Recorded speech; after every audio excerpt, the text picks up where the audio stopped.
بسم الله الرحمن الرحيم. الله أنت المستعان وإليك المشتكى وعليك المعول في الشدة والرخاء. اللهم صل على محمد أولي الأمر الذين فرضت علينا طاعتهم وعرفتنا بذلك منزلتهم، ففرج عنا بحقهم فرجا عاجلا قريبا كلمح البصر أو هو أقرب. يا محمد يا علي اكفياني فإنكما كافيان، وانصراني فإنكما ناصران.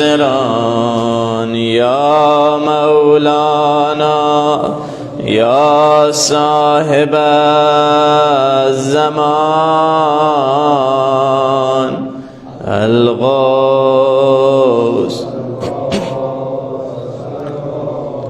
أدركني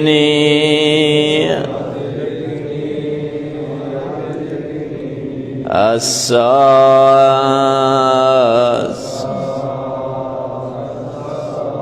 العجل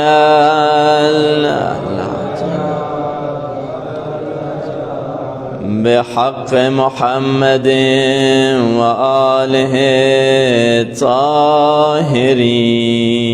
صلوات.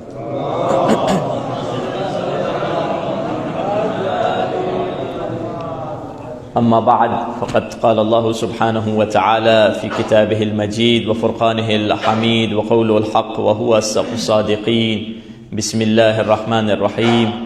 بقية الله خير لكم إن كنتم مؤمنين صلوات.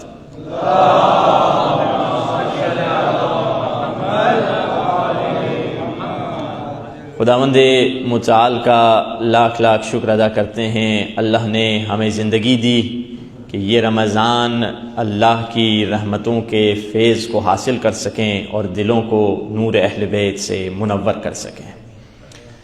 خداوند متعال قرآن کریم میں ارشاد فرما رہا ہے والذین ہاجروا فی سبیل اللہ ثم قتلوا، جنہوں نے راہ خدا میں ہجرت کی اور پھر راہ خدا میں مارے گئے۔ مفسرین یہ لکھتے ہیں یہ کون لوگ ہیں جو راہ خدا میں مارے گئے ہیں؟ کچھ تو ایسے تھے جو ظاہری شہادت ان کو ملی، مگر کچھ ایسے تھے، مفسرین لکھتے ہیں قتلوا بسیف الریاضہ، انہیں ریاضت کی تلوار نے مارا تھا، انہیں عشق الہی کی تلوار نے مارا تھا، انہیں زہد دنیا کی تلوار نے مارا تھا۔ اس زمانے میں کچھ ایسے لوگ تھے جو مال و دولت کے پیچھے جا رہے تھے، جو وزارت اور سفارت اور دنیا داری کے پیچھے جا رہے تھے، مگر کچھ ایسی ہستیاں بھی تھیں جنہوں نے سارا مال راہ خدا میں خرچ کر دیا اور خود گھٹنے سے جو کی روٹی کو توڑ کر نمک کے ساتھ کھا رہے تھے۔ یہ کون ہستی تھی؟ کسی نے مدینے کے زاہد سے پوچھ لیا، اے زاہد تو نے تو اپنے ہاتھ سے خیبر اکھاڑا ہے، اب اسی ہاتھ سے جب جو کی روٹی توڑنے آتے ہو تو گھٹنے پہ رکھ کے توڑ رہے ہوتے ہو۔ تو اس زاہد نے کیا خوبصورت جواب دیا، کہا ما قلعت باب خیبر بقوت جسمانیہ ولکن قلعتها بقوت ربانیہ، میں نے خیبر کو جسمانی طاقت سے نہیں اکھاڑا، میں نے خیبر کو خدا کی طاقت سے اکھاڑا تھا۔ عجیب ہے، مولا نے کیا فرمایا کہ یہ خیبر میں استعمال ہونے والی طاقت کس کی تھی؟ وہ الہی طاقت تھی۔ عجیب ہے، اور ادھر خدا نے بھی خود قرآن میں کہا، خدا نے قرآن میں کیا کہا؟ قرآن میں خدا نے کہا وَقَذَفَ فِي قُلُوبِهِمُ الرُّعْبَ، خدا نے کہا ہم نے ان کے دلوں میں روب ڈال دیا۔ علی نے کہا یہ میری طاقت نہیں تھی، خدا کی طاقت تھی۔ خدا نے قرآن میں تائید کی، ہاں ہاں یہ ہماری طاقت تھی۔ اب مجھے بتلانے ایک جملہ کہہ دینے دیجئے کہ اب طاقت علی کیا بنی؟ طاقت علی بنی طاقت خدا، قوت علی قوت خدا، دست علی دست خدا، چشم علی چشم خدا، نور علی نور خدا، دستور علی دستور خدا، قانون علی قانون خدا، محب علی محب خدا، محبوب علی محبوب خدا، دشمن علی دشمن خدا۔ اب ہم سے یہ نہ کہنا کہ ہم یا علی مدد کیوں کہتے ہیں، کیونکہ مدد علی در اصل ہے مدد خدا۔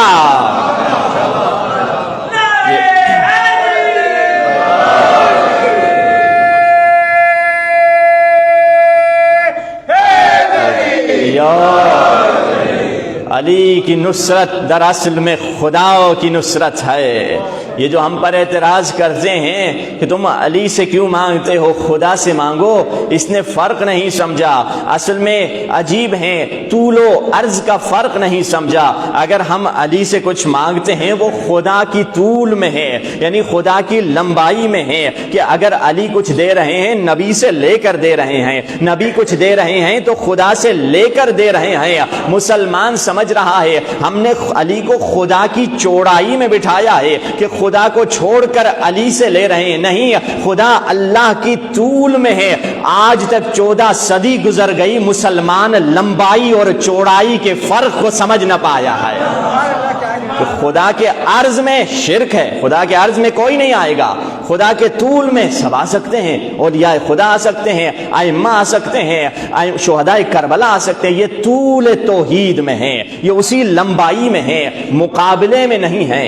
تبھی تو شاعر نے کیا خوبصورت کہا، علی کے ذکر سے چہروں پہ نور آتا ہے، علی کے ذکر سے چہروں پہ نور آتا ہے، غرور جاتا ہے سرور آتا ہے۔ علی کے ذکر سے چہروں پہ نور آتا ہے، علی کے ذکر سے چہروں پہ نور آتا ہے، غرور جاتا ہے سرور آتا ہے۔ جس کو زمانے نے ٹھکرا دیا ہو لوگوں، علی کے در پہ وہ سائل ضرور آتا ہے۔ کہ اگر بول رہا ہے، کانوں میں رس گھول رہا ہے، نام علی ایسا سب کے شجرے کھول رہا ہے۔ علی کی بادشاہی ہے، علی شمع الہی ہے، صبح کے ساتھ دل بولا علی مولا علی مولا، کبھی بولی فلک بولا علی مولا علی مولا، ستارہ ٹوٹ کر بولا علی مولا چلی تلوار تو سر بولا علی مولا علی مولا۔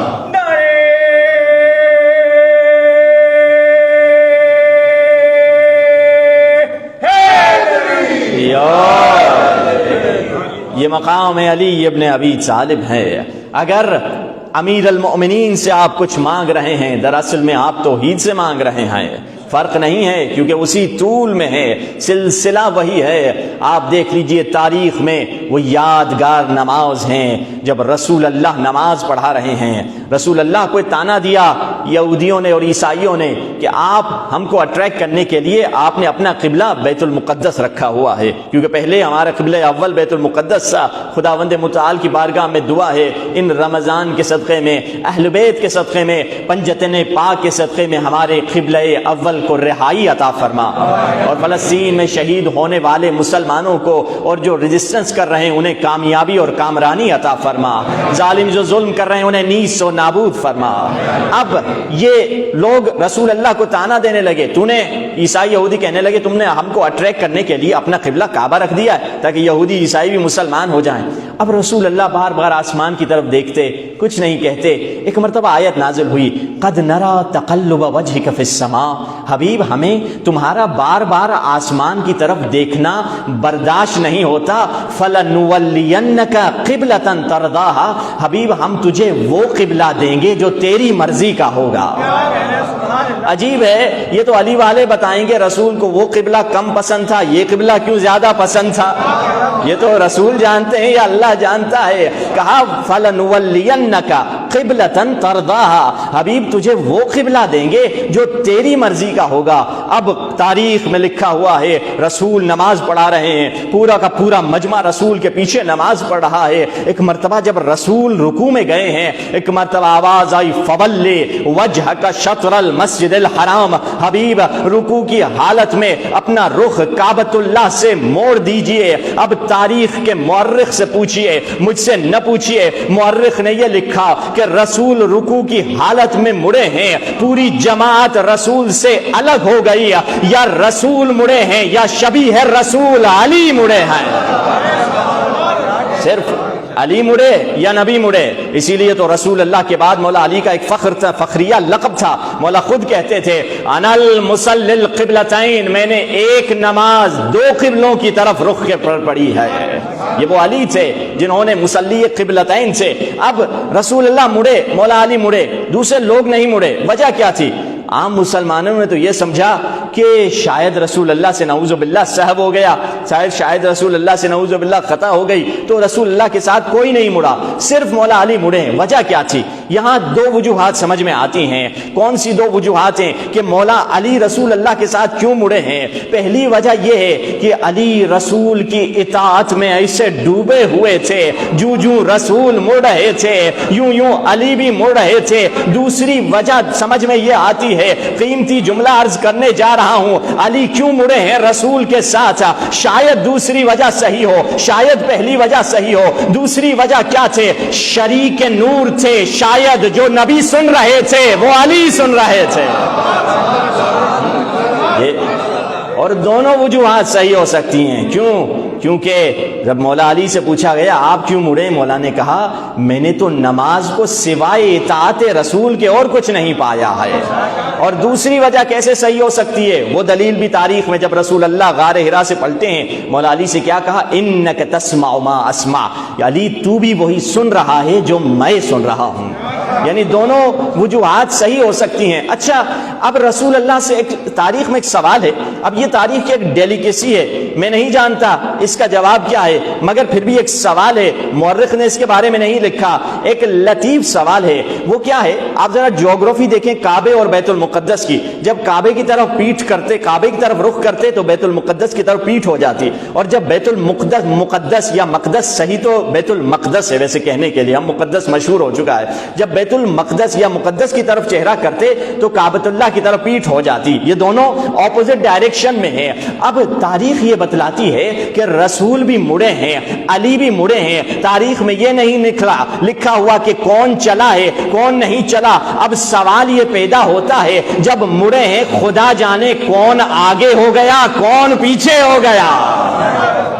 اب یہ تاریخ کا سوالیہ، شاید یہ فخر بھی اس زمانے میں مولا کو عطا ہوا ہو کہ وہ عظمت علی کو شاید یہ بھی عطا ہوئی ہو۔ اب سوال یہ ہے کہ کچھ لوگ اعتراض کرتے ہیں کہ یا ایک کوشچن کے طور پہ پیش کروں، سوال یہ ہے کہ مولا رسول اللہ کو جبریل رکوع میں یہ میسج لے کر کیوں آئے؟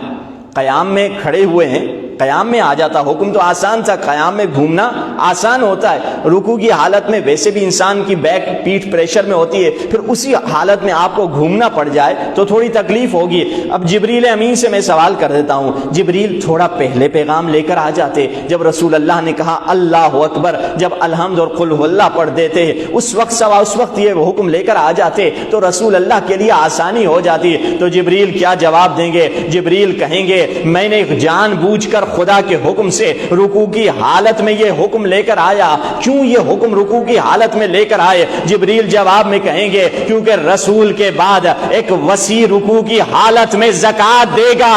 لوگ اعتراض کریں گے کہ علی کی نماز باطل ہوئی جب نبی کی نماز رکوع کی حالت میں باطل نہیں ہوئی تو وسیع کی نماز بھی باطل نہیں ہوئی ہے، کیونکہ خدا جانتا ہے لوگ اعتراض کریں گے، اور اعتراض آج کل ابھی تک کتابوں میں لکھا ہوا ہے کہ علی نے رکوع میں زکات دی، ہاتھ ہلا، ہلنے سے تو نماز باطل ہو جاتی ہے۔ ارے کس نے کہا اتنے ہلنے سے نماز باطل ہوتی ہے؟ یہ بھی غلط ہے۔ اور دوسرا وہ راہ خدا میں خیرات دے رہے تھے، چلو تھوڑی دیر کے لیے انہی کی بات کو میں مان لیتا ہوں، نعوذ باللہ علی نے خیرات دی اور مولا علی کی نماز ٹوٹ گئی، میں ان سے کہوں گا تھوڑی دیر کے لیے اگر تمہاری بات کو بھی مان لیں، جس کی ٹوٹی ہوئی نماز پہ ولایت آ جاتی ہے تو اس کی ثابت نماز کیا ہوگی؟ یہ وہ علی ہیں جس کی یادگار نماز ہے، علی کا پیغام نماز کا پیغام ہے، اور عاشق علی عاشق نماز ہوا کرتا ہے۔ حسین نے کہا کربلاؤں میں انی احب الصلاۃ، مجھے نماز سے محبت ہے، اگر میں نماز میں سست ہوں، وہ فرمایا منافقوں کی نشانی یہ ہے، قرآن میں آواز آئی وَإِذَا قَامُوا إِلَى الصَّلَاةِ قَامُوا كُسَالَىٰ، جب نماز کے لیے اٹھتے ہیں تو کسلان یعنی سست ہوتے ہیں، سستی میں اٹھتے ہیں، لیزینس نماز میں یہ بری صفت ہے۔ شوق سے انسان نماز کے لیے جائے، کیا وجہ ہے ہم نماز میں تنبل یا سست یا کسلان یا لیزی ہیں؟ کیونکہ ہماری زندگی میں عقل کی حکومت نہیں ہے، جذبات حکمران ہیں، جذبات ہم کو مال دنیا کی طرف لے کر جا رہے ہیں، یہ وہ جذبات ہیں جو ہم کو برائی کی طرف لے کر جا رہے ہیں۔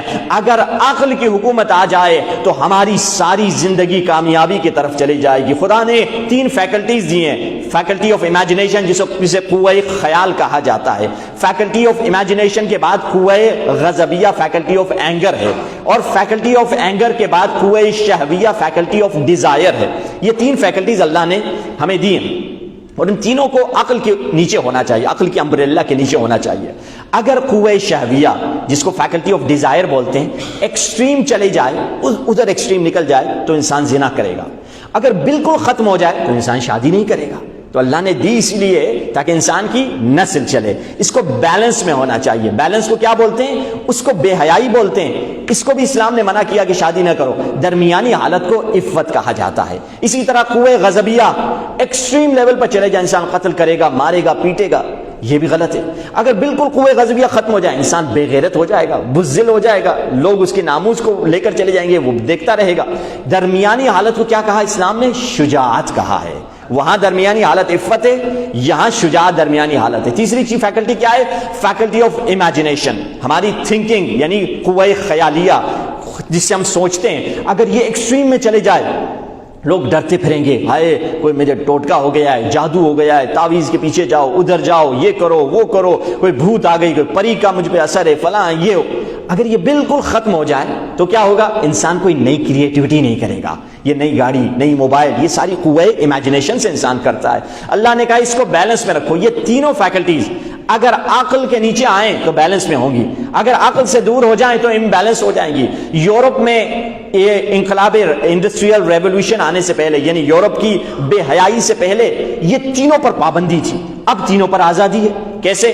پہلے یورپ میں 200 سال پہلے ان تینوں پر پابندی تھی، آپ کو اگر آپ پریسٹ بن کے شادی کرنے کی اجازت نہیں، قوہ شہویہ پر بالکل پابندی، قوہ غضبیہ پر پابندی۔ حضرت عیسیٰ کے جملے لے کر آتے تھے، غلط تفسیر کرتے تھے کہ حضرت عیسیٰ کہتے ہیں اگر تم مجھے ایک گال پہ تماچا مارو گے تو میں تمہیں دوسری گال دے دوں گا، دوسری گال پہ بھی تماچا مارو، یعنی اس کی غلط تفسیر کرتے تھے کہ جنگ لڑائی نہیں کرنی، بس پیس پیس پیس، بس یہی میسج دیا کرتے۔ قوہ غضبیہ پر بالکل پابندی تھی 200 سال پہلے یورپ میں، اور قوہ امیجنیشن پر بھی پابندی تھی۔ بیچارے گیلیلے نے کہا دنیا گول ہے، اس کو جلانے کے لیے لے کر جانے لگے، اس نے کہا بھائی معافی بھائی، میں اپنے جملے واپس لے لیتا ہوں۔ اس نے اپنے جملے واپس لے لیے کہ ٹھیک ہے دنیا جیسی فلیٹ ہے، تم جیسے کہہ رہے ہو ویسے ہی ہے۔ یعنی تینوں چیزوں پر یورپ میں 200 سال پہلے پابندی تھی، مگر یورپ کے انڈسٹریل ریولوشن کے بعد، یعنی بے حیائی آنے کے بعد، ٹیکنالوجی آنے کے بعد یورپ میں ان تینوں پر آزادی ہو گئی۔ اب قوہ شہویہ اپنے ایکسٹریم پر پہنچی ہوئی ہے۔ کیسے؟ آپ دیکھ لیجئے، گیز لیزبین کی شادی ہو رہی ہے، مرد کی عورت سے، عورت کی پتہ نہیں کتوں سے، جانوروں سے، ہر شہوت اپنی ایکسٹریم پر پہنچی ہوئی ہے۔ اور اسی طرح قوہ غضبیہ اپنے ایکسٹریم پر پہنچا ہوا ہے. ورلڈ وار 1 انہوں نے کی, ورلڈ وار 2 انہوں نے کی, عراق میں حملہ انہوں نے کیا, افغانستان میں حملہ انہوں نے کیا, فلسطین پہ ابھی حملہ یہی لوگ کر رہے ہیں, بم دے رہے ہیں. عجیب منافقانہ دنیا ہے, عجیب نفاق سے بھری ہوئی دنیا ہے. ادھر سے بم دے رہا ہے امریکہ مارنے کے لیے, اور ادھر سے پیراشوٹ سے کھانے زمین پر پھینک رہے ہیں. کیا نفاق بھری دنیا ہے کہ ادھر ان سے مروا رہے ہو اور دنیا کو دکھانے کے لیے کھانا بھی دے رہے ہو. یعنی ابھی قوہ غضبیہ ایکسٹریم پر پہنچی ہوئی ہے, اور امیجنیشن پاور بھی ایکسٹریم پر. پہلے بیچارے جس نے کہا دنیا گول ہے اس کو مار رہے تھے, اب تو کہتے ہیں وحی کی ضرورت ہی نہیں ہے, اب بائبل کی ضرورت ہی نہیں ہے, نبیوں کی ضرورت نہیں ہے, ہم خود اپنا فیصلہ خود ہی کر دیں گے. اب عقل اسی لیے آئیے ان تینوں کو بیلنس میں رکھیں. اب آپ بتائیے, آپ کہیں گے یہ کہنے کی وجہ کیا ہے؟ آپ جو ہمارے جوان جو میڈیا پہ ٹی وی دیکھتے ہیں نا, جو فلم دیکھتے ہیں, فلم بنتی ہی نہیں ہے ان 3 پلرز کے ساتھ. فلم میں عقل کا تو استعمال ہوتا نہیں ہے. آپ مجھے ایک فلم بتائیں جس میں یہ 3 چیزیں نہ ہوں. کون سی چیز؟ Imagination power. پہلے تو کوئی کریٹیوٹی, اچھی فلم تبھی بنے گی, کوئی نئی سٹوری ہو, پہلے ایک امیجنیشن آتی ہے. چلو اس کے بعد قوہ غضبیہ, فلم تبھی بنتی ہے جب اس میں ایکشن ہو, لڑائی ہو, قتل ہو, غارت ہو, یہ آپ کی ہر فلم میں ہوگا. اور قوہ شہویہ, فلم کامیاب اس دور کی دنیا میں تبھی ہوتی ہے جس میں جتنی بے حیائی ہو. یعنی 3 فیکٹر ہوتے ہیں فلم میں, اور ہمارا جوان, ہمارے نوجوان وہ دیکھ رہے ہوتے ہیں, اور دیکھنے کے نتیجے میں کیا ہوتا ہے؟ جسم پہ عقل کی حکمرانی ختم ہو جاتی ہے, شہوت اور غضب کی حکمرانی آ جاتی ہے. اور اسلام اسی لیے آیا ہے تاکہ تمہاری جسم پر عقل کی حکمرانی ہو. کل ہم نے کچھ مولا کے نسخے پیش کیے تھے کہ 4 چیزیں بتلائی تھی کھانے پینے میں. تھوڑے مشکل سوال تو میں پوچھتا ہوں, پتہ نہیں ابھی تک کسی نے جواب نہیں دیا 2 دن سے. شاید وہ 2 دن پرانا سوال کا کوئی ہے بندہ جواب دینے والا, حل من ناصر, کوئی ہمارا مددگار ہے جو ہم کو جواب دے.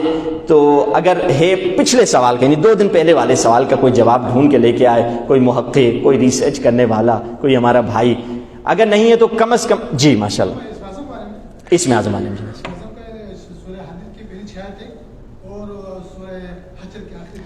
ماشاء اللہ. خدایا تیرا لاکھ لاکھ شکر, ہماری دعا قبول ہو گئی. ان کی سلامتی کی تشریف لائی, ان کی سلامتی کے لیے ایک صلوات پڑھ جی محمد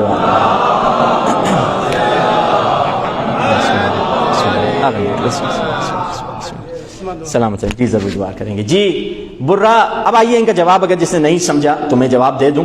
میں ویٹ کر رہا تھا کوئی ڈھونڈے, اور توقع نہیں تھی کیونکہ اچھی آپ کی پرفارمنس نہیں تھی, 2 دن سے کوئی آ نہیں رہا تھا, تو ماشاءاللہ انہوں نے آپ کی یہ پرفارمنس بہتر کر دی. وہ کیا ہے؟ برا مولا کے پاس آیا, مولا اسم اعظم سکھا دیجیے. اسم اعظم جس کے بعد جو بھی دعا مانگے وہ دعا قبول ہے. مولا نے کہا برا اگر تیرے سوا کوئی مجھ سے یہ سوال کرتا تو میں نہ بتاتا, اور اگر کوئی مجھ سے یہ سوال نہ کرتا علی اس سوال کے جواب کو اپنے ساتھ سینے میں قبر میں لے کر جاتے, کسی کو نہ بتاتے.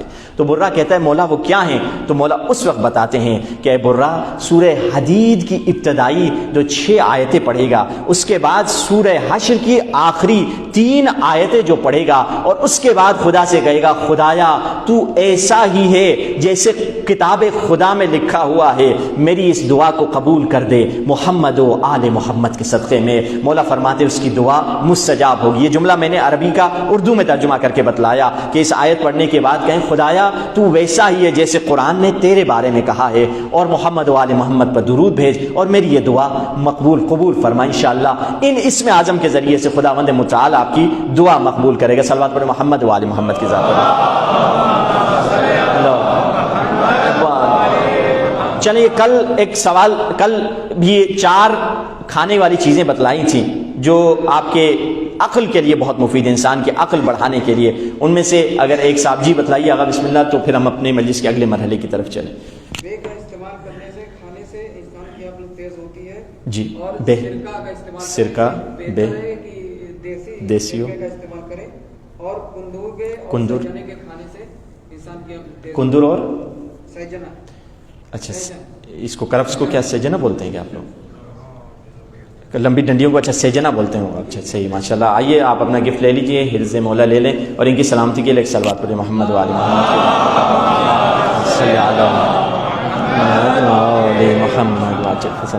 عزت مآب کی سلامتی کے لیے نعرے حیدری, آواز بلند صلوات. اللہم صلی علی. اب اب میں چاہتا ہوں آج وہ صفات اور وہ دعائیں جس کے ذریعے سے آپ کی عقل بڑھ سکتی ہے، انسان کی عقل بڑھ سکتی ہے، تو کھانے والی چیزیں تھیں۔ مولا نے فرمایا پہلی وہ کام جس سے آپ کی عقل بڑھے گی وہ تجارت ہے، بزنس کرو گے تمہاری عقل بڑھے گی۔ جب کسی نے بزنس چھوڑ دیا اور مولا کے پاس آیا کہ نلگا مولا اب تو تسبیح لے کے میں مسجد میں بیٹھتا ہوں، مولا نے کہا غلط کام ہے، جاؤ مرتے دم تک بزنس کر سکتے ہو تو کرو، اس سے تمہاری یزید العقل، تمہاری عقل بڑھتی چلی جائے گی۔ اور وہ دعا کون سی ہے؟ آیت اللہ حسن زادہ عاملی کے پاس ایک شخص آیا، کہنے لگا آیت اللہ حسن زادہ عاملی معمولی شخص نہیں تھے، بہت عظیم انسان تھے، ان کے بارے میں کہا جاتا ہے اس دور میں بھی کورونا کے دوران ان کا انتقال ہوا ہے، بو علی سینائی دوران تھے، علم فقہ ان کو آتا تھا، اصول آتا تھا، عرفان آتا تھا، فلسفہ آتا تھا، ایسٹرونومی کا علم، ستارہ شناسی کا علم آتا تھا، میتھمیٹکس کا علم آتا تھا، باہر سے کئی ملکوں سے لوگ ایران آتے تھے سائنسدان ان سے رہنمائی لینے کے لیے۔ ان کے بارے میں ایک واقعہ مشہور ہے کہ ایک شخص کہتا ہے، ایک ڈاکٹر تھا، کہنے لگا میں ایک دفعہ جرمنی میں کسی کانفرنس کے لیے جا رہا تھا، ایک میتھمیٹکس یعنی حساب ریاضیات کے متعلق ہو کے بڑی کانفرنس تھی جس میں میں جا رہا تھا اور مجھے ایز اے پروفیسر انوائٹ کیا گیا تھا، اور میں جا کے ادھر بیٹھا اپنی سیٹ پر ایروپلین میں،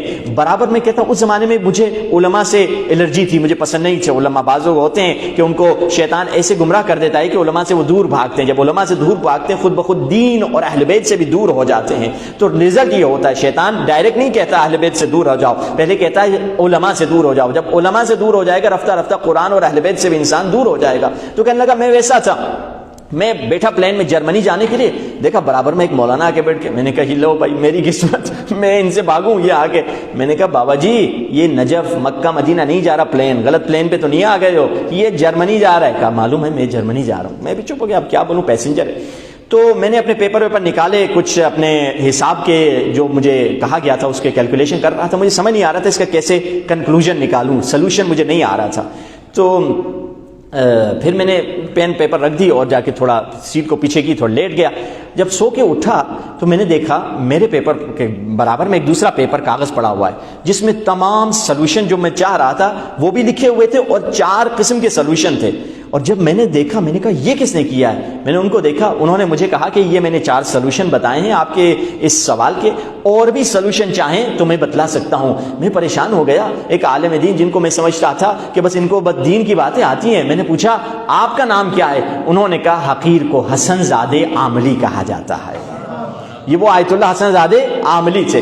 اب ان کے پاس ایک اس شاگرد آیا، قبلہ ہم نے زندگی برباد کر دی، ہم تو مال دنیا کے پیچھے لگے رہے، ہماری عقل چھوٹی ہے، ہم چھوٹی چھوٹی چیزیں خدا سے مانگتے ہیں۔ میں نہیں کہہ رہا چھوٹی چیزیں نہ مانگے، خدا سے مانگے ضرور، مگر بڑی دعائیں مین ہونی چاہیے، کیونکہ خدا نے موسیٰ سے کہا موسیٰ اپنے کھانے کا نمک بھی مجھ سے مانگو، ہر ذرے چیز مجھ سے مانگو، مجھے اگر یہاں ممبر سے اتر کر اس دیوار تک جانا ہے، دروازے تک جانا ہے، اس کی بھی مدد اللہ سے مانگو۔ کتنے ایسے لوگ ہیں جو صحت مند نہیں ہے، جو ہاتھ سے کپ بھی نہیں اٹھا سکتے ہیں، ہر شے اللہ سے مانگو، مگر تیری اصل دعا کیا ہونی چاہیے؟ اصل دعا وہی ہونی چاہیے۔ سید علی قاضی کے پاس ایک شخص آیا، قبلہ موت سے ڈر لگتا ہے، کیا کروں؟ سید علی قاضی نے کہا زیارت عاشورہ پڑھا کرو۔ کہا زیارت عاشورہ کا موت سے کیا تعلق ہے؟ کہا آخری سجدے میں کیا پڑھتے ہو؟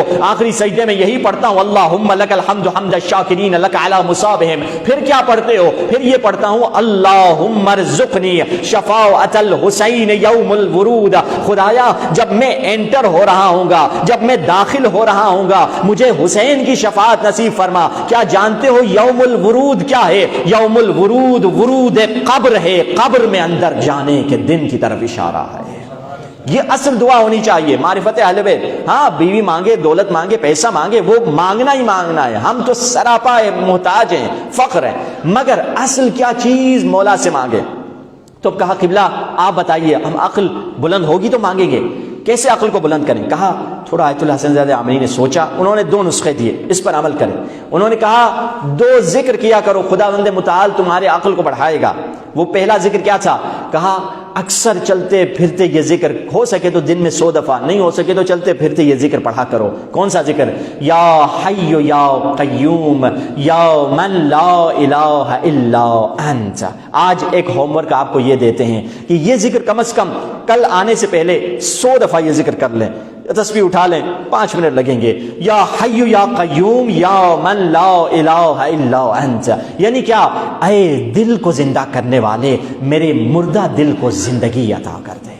یا حی یا قیوم یا من لا الہ الا انت. علماء کہتے ہیں یہ ذکر بہت جلدی اثر کرتا ہے. والد گرامی اکثر کہتے ہیں اس ذکر کو تہجد کے وقت یعنی نماز فجر سے پہلے سجدے میں جا کر 20 منٹ کے لیے یہ ذکر پڑھا کرو. چاہے وہ الارم 20 منٹ کا لگا دیں, چاہے وہ 4 تسبیحیں 20 منٹ میں تقریباً 400 مرتبہ انسان اس کو پڑھ سکتا ہے, چاہے وہ 4 تسبیح پڑھے یا الارم لگا کر یہ ذکر کرے. اور اس ذکر میں بہت جلدی اثر ہوتا ہے, خصوصاً دل کی نرمی کے لیے. اس ذکر کے 2-3 دن پڑھنے کے بعد آپ دیکھیں گے آنکھوں سے آنسو بہت جلدی آ رہے ہیں, دل نرم ہو چکا ہے. دوسری چیز کیا آیت الحسن زادہ عملی نے بتلائی, جس پر عمل کرو تمہاری عقل بڑھے گی اور وہ دنیا دین و دنیا دونوں کے لیے فائدہ مند ہے. وہ فرمایا سونے سے پہلے ضرور سورہ واقعہ کی تلاوت کیا کرو. ہم سمجھتے ہیں سورہ واقعہ صرف مال و دولت بڑھانے کے لیے نہیں. سورہ واقعہ وہ سورہ ہے جس سے دنیا بھی بڑھے گی, مگر عجیب جملہ ہے, جو سورہ واقعہ سونے سے پڑھے گا کان من احباء امیر المومنین, علی کے دوستوں میں شامل ہو جائے گا. یہ سورہ واقعہ معمولی چیز نہیں ہے کہ میں پیسے کے لیے پڑھ رہا ہوں, نہیں, دنیا کا بھی فائدہ ہے, عقل بھی بڑھے گی, علی کے محب بن جاؤ گے, اور آخرت کا بھی فائدہ ہے. اور وہ صفت جلدی جلدی سے وہ صفت کی طرف آئیں جس سے انسان کی عقل بڑھتی ہے. آپ نے کل کھانے والی چیزیں سنی, آج وہ ذکر سنا. اب آئیے وہ کوالٹی جس سے ہماری عقل بڑھتی ہے, وہ کون سی کوالٹی؟ مولا فرماتے ہیں کل شیء یحتاج الی العقل والعقل یحتاج الی الادب. ہر شے کو عقل کی ضرورت ہے اور عقل کو ادب کی ضرورت ہے. ادب آ گیا تو عقل آ گئی. آپ نے قرآن پڑھتے ہوں گے, تلاوت کرتے ہوں, کبھی پڑھا رب زدنی عقلا؟ قرآن میں نہیں ملتا رب زدنی عقلا, یہ ملتا ہے رب زدنی علما. خدایا علم کو بڑھاؤ. عقل کو بڑھانے کی دعا کیوں نہیں ملی؟ عقل ایک ٹول ہے, تم اس کو نہیں بڑھا سکتے. اللہ نے جتنا دے دیا ختم. اب اس کو جو تقویت دینے والی چیزیں ہیں وہ ان کو استعمال کرو. یہ جو میں نے کہا عقل بڑھانے والی چیزیں, عقل کو تقویت دینے والی ہیں. اصل میں بولنے کے لیے آسانی کے لیے ہم کہتے ہیں عقل کو بڑھانے والی چیزیں. اسی لیے فرمایا رب زدنی علما. عقل کا کمال کیسے ملے گا, عقل کو تقویت کیسے ملے گی؟ ادب کے ذریعے سے ملے گی. شیطان کی عبادتیں آدم سے بہت زیادہ تھیں, مگر آدم تو ابھی تازہ پیدا ہوئے تھے. آدم کی عبادتیں اتنی نہیں تھی. شیطان 6000 سال عبادت, 2000 سال کا ایک سجدہ, اور 6000 سال اس دنیا کے نہیں, اس دنیا کے 6000 سال جس کو ملٹیپلائی بائی 5000 کر دیں, 50000 کر دیں, یہ شیطان کی عبادت ہے. مگر وہ کیوں گستاخ ہو گیا؟ اس نے اپنی غلطی کو نہیں مانا. مگر حضرت آدم نے اپنی ترک اولا کو قبول کر دیا تو وہ با ادب بنے, اور خدا انہیں عزت دی ہے. اور آپ دیکھیں فرعون کے سامنے جو جادوگر آئے ان کو ہدایت کیوں ملی؟ ایک طرف بیچ میں فرعون بیٹھا ہے, ایک طرف سے موسیٰ آئے, ایک طرف سے جادوگر آئے. جہاں موسیٰ نے فرعون نے کہا اے جادوگروں تم اپنا کرتب دکھاؤ, موسیٰ تم اپنا معجزہ دکھاؤ. ایک مرتبہ جادوگروں نے موسیٰ کو دیکھا یہ اپنے قبیلے کے بڑے ہیں, یہ اپنے زمانے کے نبی ہیں. بس ایک جملہ جو قرآن میں لکھا ہوا ہے, موسیٰ کی عزت کر کے صرف جادوگروں نے یہ کہا, ادب کیا, بس یہ جملہ کہا کیا آپ پہلے عصا پھینکیں گے یا رسی ہم پہلے پھینکے؟ خدا کو یہ ادا پسند آ گئی, خدا نے ان کو ہدایت دے دی. تھوڑی دیر کے بعد وہ سجدے میں گر پڑے. آمنا برب موسیٰ و ہارون, ہم موسیٰ اور ہارون کے خدا پہ ایمان لے کر آئے ہیں. یہ ادب تھا جو پسند آ گیا. ہم ہمیشہ معجزہ سنتے ہیں مولا علی کا کہ سورج پلٹا تھا مولا علی کے معجزے سے, مگر یہ سورج کب پلٹا تھا بھائی؟ ذرا دیکھو ہمارا دین ادب میں لپٹا ہوا ہے. بے ادب کو نہ دین ملے گا, نہ دنیا ملے گی, نہ اہل بیت کی نگاہ ملے گی. رسول اللہ ہیں, نماز ظہر عصر پڑھ چکے ہیں. مولا علی نے صرف نماز ظہر پڑھی ہے, عصر نہیں پڑھی ہے. رسول اللہ آ گئے, اپنا سر علی کے گھٹنے پر رکھ دیا اور وہیں سو گئے. اب مولا علی دیکھ رہے ہیں نماز عصر کا وقت ہو رہا ہے, مگر ایک طرف نماز عصر ہے, ایک طرف رسول کی نیند کو خراب کرنا ہے. مولا علی نے کیا فیصلہ کیا؟ فضیلت کا وقت جاتا ہے تو چلا جائے, ادب رسول میں کوئی خلل نہ آنے پائے. ادب رسول کو ڈسٹرب نہیں کرنا.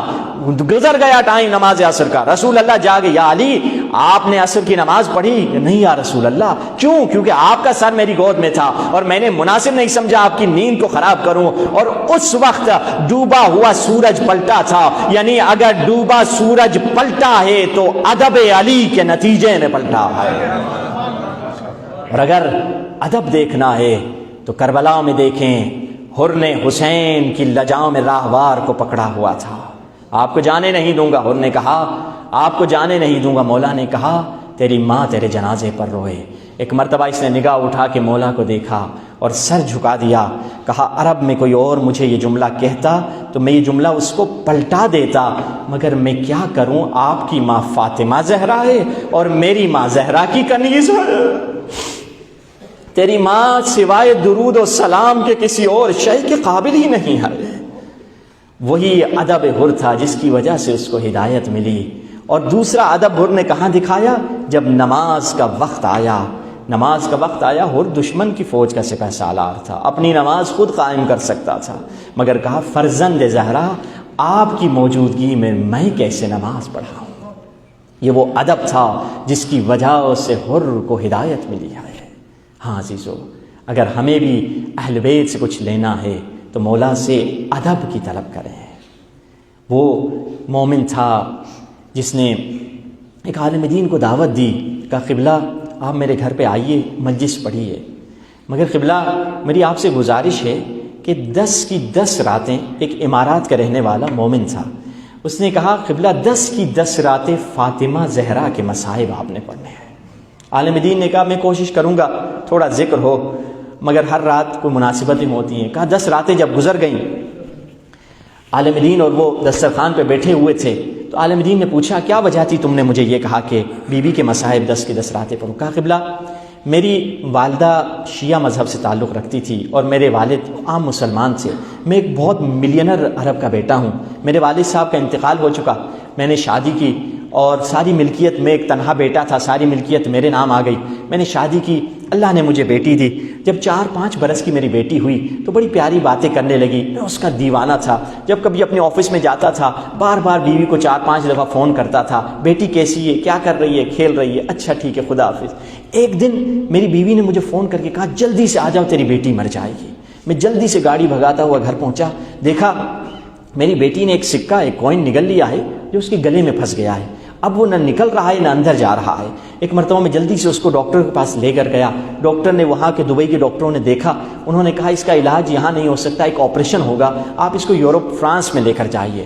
کہا میں نے ٹکٹ بک کروائی اور اس کو فرانس لے کر گیا اور وہاں پہ ڈاکٹروں کو میں نے دکھایا، ڈاکٹروں نے کہا کہ اس کا گلے کا آپریشن ہوگا، آپریشن کے بعد 90% چانس یہ ہے آپ کی بیٹی کبھی بولنے کے قابل نہیں رہے گی۔ یہ کہہ کر نرس چلی گئی۔ میں نے کہا ٹھیک ہے، بچی کے گلے سے سکہ تو نکلنا چاہیے۔ کہا نرس یہ کہہ کے چلی گئی۔ اب میں اسی اسپتال کی لوبی میں کسی کونے میں بیٹھ گیا، مجھے میری ماں کی کچھ باتیں یاد آئیں۔ میری ماں مجھے کہتی تھی نبی کی ایک بیٹی تھی جسے امت نے بڑا ستایا تھا، جسے امت نے بڑا رلایا تھا۔ میں نے کہا، اپنے ذہن میں سوچا یہ مدینے کا رخ ہے، میں نے کہا بی بی فاطمہ زہرا، میں آپ کے حسین کو صحیح سے جانتا نہیں ہوں، میرے دل میں آپ کے علی اور حسین کی معرفت نہیں ہے، اے بی بی فاطمہ زہرا آپ سے توسل کر رہا ہوں، اگر میری بیٹی کے گلے سے سکہ نکل جائے زندگی بھر تیرے حسین کا غلام ہو جاؤں گا۔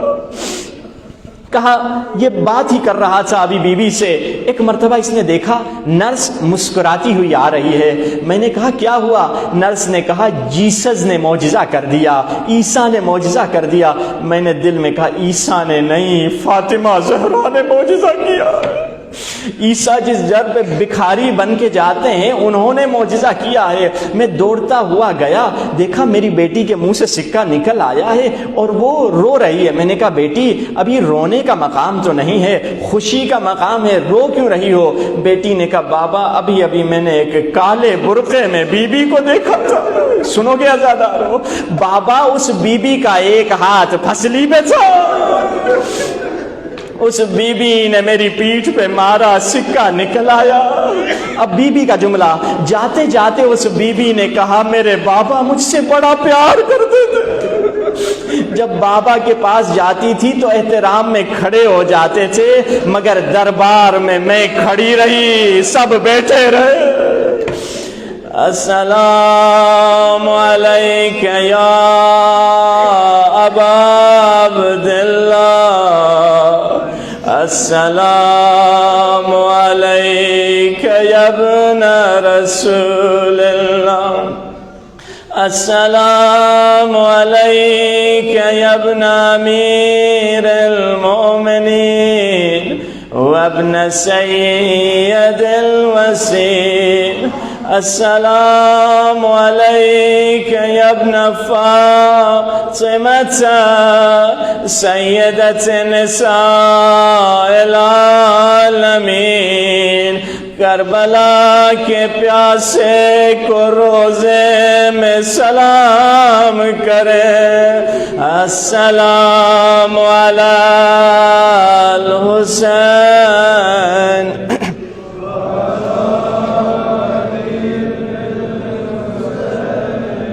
وعلى أولاد وعلى أصحاب عزادار وہ لمحہ زینب کے لیے قیامت سے کم نہ تھا جب زینب دربار پہ پہنچی میں نے کہہ دیا آپ نے سن لیا جب آیت اللہ مرزا شیرازی کے سامنے ذاکر نے یہ جملہ کہا آیت اللہ نے روک دیا اس کو کیا جملہ روک کے کہا ذرا اس جملے کا حق تو ادا ہو لینے دو ذاکر نے کیا جملہ کہا بس ایک جملہ دخل زینب علی ابن زیاد زینب دربار شرابی زینب اس ابن مرجانہ کے بیٹے کی دربار میں آئی اللہ اللہ آج وہ موقع پہ جب بی بی دربار میں پہنچی ہے اللہ اللہ سجاد کا جگر پھٹ گیا ہوگا بی بی آئی دربار میں ظالم نے سجاد سے کہا سجاد دیکھ تجھے خدا نے ذلیل کیا مولا نے کہا نہیں نہیں القتل لنا عادہ وکرامتنا من اللہ شہادہ یہ شہادت اللہ کی طرف سے ہمیں عزت ہے ذلیل تو تو ہوا ہے ظالم نے کہا کہ اس جوان گستاخ کو قتل کر دو جیسے زینب نے یہ حکم سنا زینب آگے بڑی سجاد کی گردن پہ ہاتھ رکھا ظالم جب تک میرے دم میں دم ہے میں علی کی علی بیٹی بول رہی ہوں میں تجھے سجاد پر کوئی آنچ نہ آنے دوں گی ظالم نے کہا اس خاتون کو بھی قتل کر دو اب ایک مرتبہ برابر میں فضا کھڑی تھی فضا کو زہرا کی وصیت یاد آئی بی بی زہرا نے کہا تھا بہن فضا میں نے تمہیں بہن کہا بھی سمجھا بھی بہن فضا میں دنیا سے جا رہی ہوں میرے بچوں کا خیال رکھنا فضا سوچ رہی ہے حسن کے جگر کے ٹکڑے مدینے میں دیکھے اور حسین کی پامال لاش کربلا میں دیکھے اب زہرا کی تیسری اولاد شہید ہونے جا رہی ہے بی بی فضا سامنے کھڑی ہو گئی ظالم جب تک میرے دم میں دم ہے زینب کو کوئی نہیں چھو سکتا جیسے یہ کہا ظالم نے کہا یہ کون بوڑھی حبش سے خاتون ہے اسے بھی قتل کر دو جیسے بی بی فضا کی قتل کا حکم آیا بی بی فضا نے چاروں طرف نگاہیں دوڑائیں 200 حبشی غلام کھڑے تھے حبشیوں سے کہا حبشیوں تمہاری غیرت کہاں ہے میں حبش کی شہزادی ہوں جب سنا حبش کی شہزادی ایک مرتبہ 200 تلواریں نکلی عزاداروں ماتم کرنا ہے تو بس اس جملے پہ ماتم کرنا چیخنا ہے تو اس جملے پہ چیخنا 200 تلواریں حبشی غلام لے کر آئے سنو گے کیا جملہ کرا معاف کرنا مجھے سیدو معاف کرنا حبشی غلاموں نے کہا ظالم ہر کسی کی بیٹی علی کی بیٹی کی طرح لاوارث نہیں ہوتے ہائے زینب بڑی صابرہ بی تھی مگر برداشت نہ ہوا، مدینے کی طرف رخ کر کے کہا نانا نانا کنیز کو بچانے والے تو ہے مگر اجڑی زینب کو بچانے والا کوئی نہیں۔ الا لعنت اللہ علی القوم الظالمین وسیعلم الذین ظلموا ای منقلب ینقلبون۔ بار اللہ ہماری اس قلیل سی عبادت کو قبول فرما، توفیق اطاعت اور عبادت عطا فرما، گناہوں سے دور رہنے کی توفیق عطا فرما، بزرگوں کو صبر اور استقامت عطا فرما، جوانوں کو توبہ اور مغفرت کی توفیق عطا فرما، خواتین کو حیا اور عفت عطا فرما، واجہ جو بیمار ہیں ان کی بیماری کو شفاء کاملہ اور عاجلہ عطا فرما، مقروض کے قرض کو ادا فرما، بے اولاد کو نیک اولاد عطا فرما، جن کے پاس اولاد ہیں صحیح تربیت کرنے کی توفیق عطا فرما۔ بار اللہ جو مسلمین اہل بیت کے چاہنے والے شیعیان حیدر کرار دنیا کے جس کونے میں بھی رہتے ہیں ان کی جان و مال و ناموس کی حفاظت فرما، ظالم جو ظلم کر رہے ہیں انہیں نیست و نابود فرما، بار اللہ جو فلسطین میں ظالم ظلم کر رہے ہیں انہیں نیست و نابود فرما، فلسطین کے مسلمانوں کو کامیابی اور کامرانی عطا فرما، قبلہ اول کو رہائی عطا فرما، ہمارے مولا و آقا کے ظہور میں تعجیل فرما، ہم سب کو مولا کے غلاموں میں شامل فرما، مولا کی رضامندی ہمیں نصیب فرما، مولا کی دعائیں ہمیں نصیب فرما، مولا کی زیارت نصیب فرما، مولا کی معرفت نصیب فرما، مولا کے قدموں پہ شہادت کی سعادت عطا فرما۔ ربنا تقبل منا انک انت السمیع العلیم۔